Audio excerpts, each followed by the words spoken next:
What's up YouTube, Headshot87. Welcome to our review of the Sig Sauer P290Rs.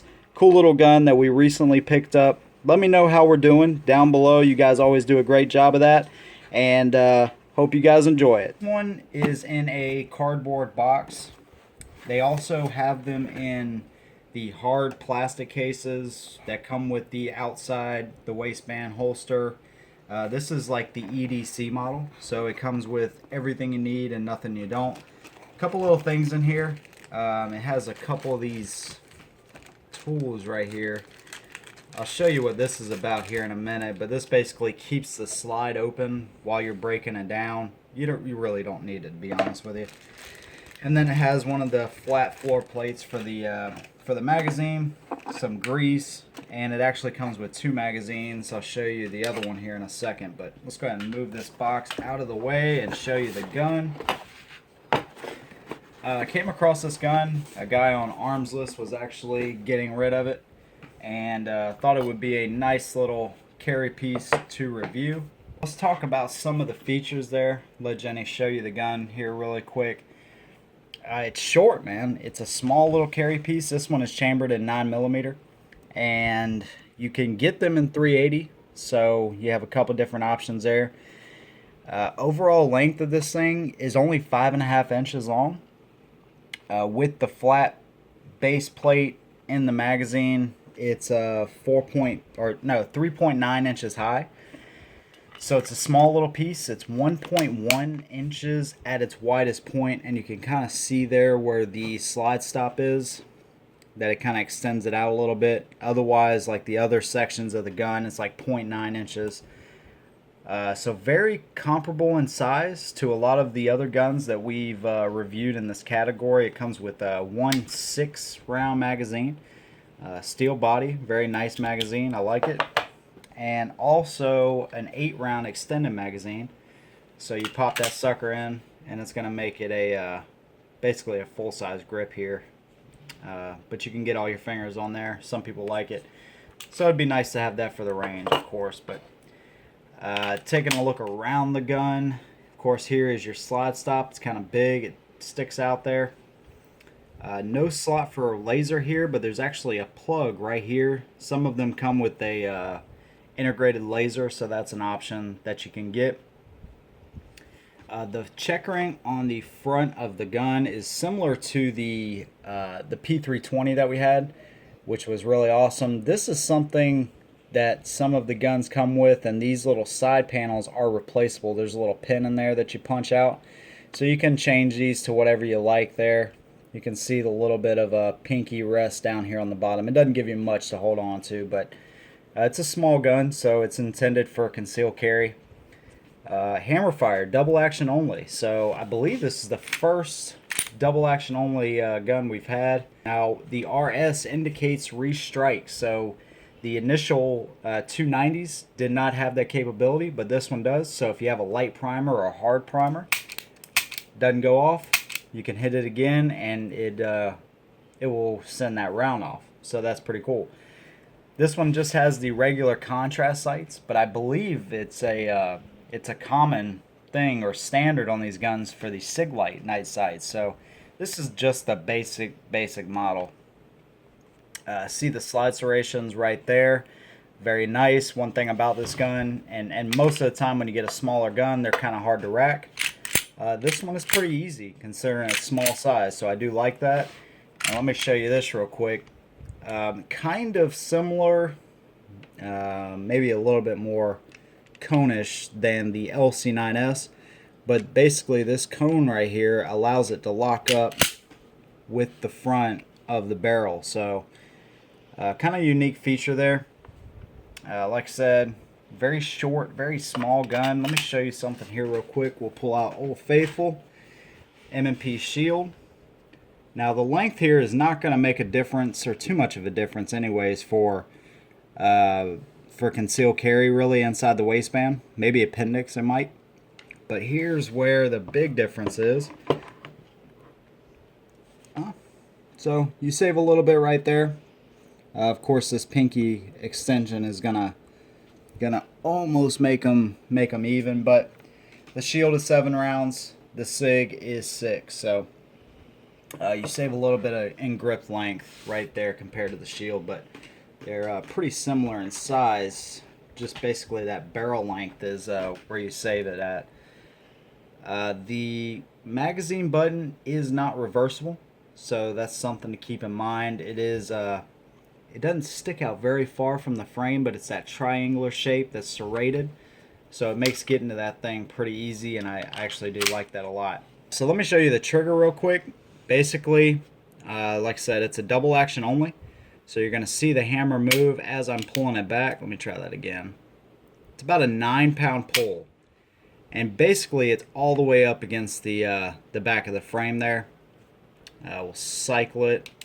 Actually, yeah, we don't need to cycle it because it's got that restrike. So, and basically all the way out for the reset. So you're not going to be speed shooting with this thing, but that's not what it's designed for. And the double action, if you stage it to about right there and then make your shot, it's not too bad. You'll see that here in the shooting. Actually, my first set of shots with this thing was actually pretty good, so it wasn't too bad at all. Kind of reminds me of the Sig P250. I've had a little bit of experience with that gun, and it's very similar. Stage it back, boom, let it go. We'll talk about more on the trigger here in a minute, and some of the cons, pros and cons. This is a full review, by the way, so we're going to be having some shooting right here in a minute. Alright, so let me show you the breakdown here real quick. Basically, you lock the slide to the rear. They have this little tool. You're supposed to slide it in here and let the slide go home. I'm not going to do it like that. I don't like this little thing, so we'll just toss that to the side. The way I do it is I let the slide go forward just a little bit, and then from here, let me show you. From here, let the slide go home just a little bit. It's going to catch on that slide stop. And then what I've been doing is just keeping the pressure back a little bit, trying to keep my finger out of the way, and pull the slide stop out. You don't have to let it out all the way. And then the slide is going to come off just like that. It's a little bit annoying, but that's like the 3rd time I've done it, so it's not too bad. You can see a dual cap, well, it's not captive, but it's a dual spring setup here. Alright, you have one underneath, a polymer guide rod, and yeah, so there's your barrel. Pull that out, and look how odd that barrel is. It's really bizarre looking, but seems to work just fine. And of course you do have your striker block, or your firing pin block, I should say. And we'll put the recoil spring back in.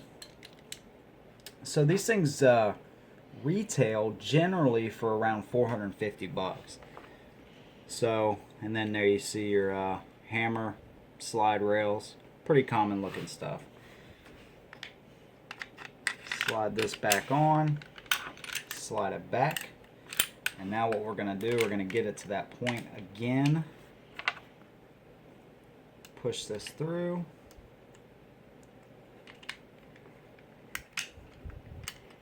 Just right there. Slide it through. Now, there we go. So it's not as bizarre as like the Walther CCP, but it's a little bit annoying. Something that I could get used to.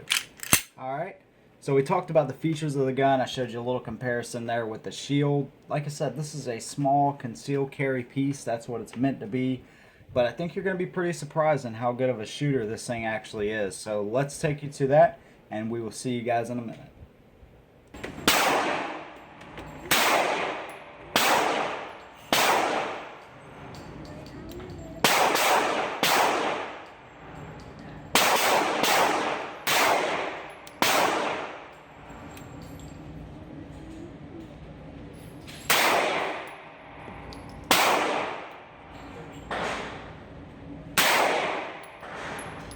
Good job.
Alright, so hopefully you guys enjoyed that. As you see, the gun is a pretty good shooter. It really is. For what it is, if you stage that trigger right, it makes that that 9-pound trigger pull and double action only kind of go away a little bit as far as, you know, how challenging that can be. Let's talk about the pros of the guns, and then we will go to the cons. It's small. Very small package. This thing is like 19.5 ounces unloaded, so it's a small, it's a light package. You can get a 9mm or a 380. The recoil is not bad. This is about the weight of the shield, so you have, you know, a good amount of weight to suck up that recoil. Feels good in the hand. Now here's the grip texture can go both ways depending on where you are. I think I would rather have it the way it is. It's very aggressive, okay? And you can get different panels for this to change it out. But as you've seen in the video, I may show it right now, it is very aggressive on your hand. And it hurts. It actually hurts to shoot that. But we'll talk about that here in a minute. Reliable. I love the magazine button. I love how positive it is. Check this out, even upside down. That thing just shoots out of there. So I love that feature. I like the magazine buttons on the Sigs anyways. I think they're great. Very positive. So that is a great thing. Plenty of room in the trigger guard. It seems if you have a glove on, you should be able to get your finger in there pretty reasonably. Night sights are standard on the gun, so that's a good thing. And it's an affordable Sig. You know, a lot of Sigs are up there in price, but this one is affordable and something you could use for everyday carry. So it's small, reliable. You have that double strike capability, which is important, I feel. Like I said, if you get a light primer, you get a hard primer, you're able to just pull the trigger again, boom, and it should go off. I think we ran about 100 rounds to the gun. No issues, no hiccups, so that was good. And what you would expect with a Sig. Alright, so now let's talk about the cons of the gun, because there are two major ones that I want to talk about, at least that I experienced and Jenny experienced. The big one for me was the trigger. Now, how I typically pull the trigger back is just like this. Pull it back, boom, you're good to go. 3 or 4 shots, man, this trigger, I think it's just like this little lip up here. Something about it, in the way this trigger is formed, it hurts like hell pulling this thing back. So I kept adjusting. I did like this. I put my whole finger through, and that's about the only way I was able to get any kind of comfort. It's just very bizarre. This end of the trigger in here is just, I don't know. It hurts like hell to shoot, though. I'm gonna be honest with you. That really bugged the crap out of me. So I don't know. I don't know what it is, but it just bugged me. This grip panel. It hurts. It hurts to shoot it. You know, after a while, you're holding it, and this is a defensive gun, so these things are not going to matter if you're in a defensive situation. As a matter of fact, I'd rather have something that hurts and sticks in my hand. I've said that plenty of times, but extended range use, which most of the time that's what you're going to be using it for, it kind of hurts to shoot. I would definitely replace this if I were to keep this gun, which I am not. Although I like it, I'm not going to keep it.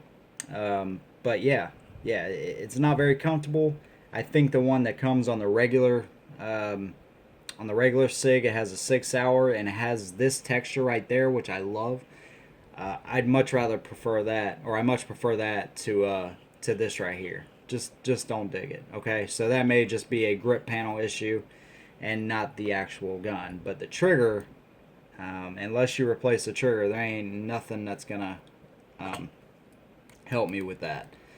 I don't know what it was. So but other than that, that's really the only cons I have. The capacity is there, you know, with the 43. It's around less than the Shield, but it's still around where you expect it to be, 6+1 or 8+1 if you carry with your extended magazine. You know, but I would at least have this as a backup option. So if we were to give this thing a grade, I'd say it'd be like an 8.5 out of 10, somewhere in there. Like I said, it's a great shooter, and it's easy to rack. If you have weaker hands, this should be a gun that you will have an easier time with.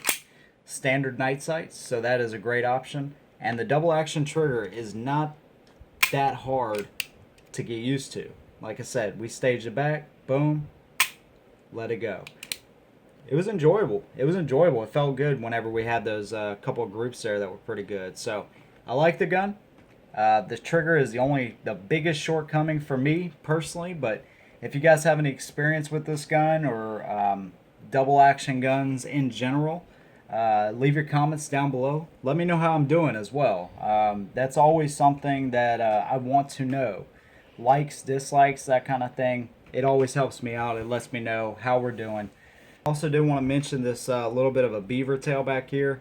No slide bite at all, so that was not a problem. High bore axis, not a problem at all with me. I actually like these Sigs a lot. So let me know what you guys think down in the comments below about the 290. Any guns that you guys may be looking at, and like I said, let me know how we are doing. Likes, dislikes, comments, always a big help. Thank you guys for watching. We'll see you next time, and make sure you check out that link down below for the free ammo. Holding down.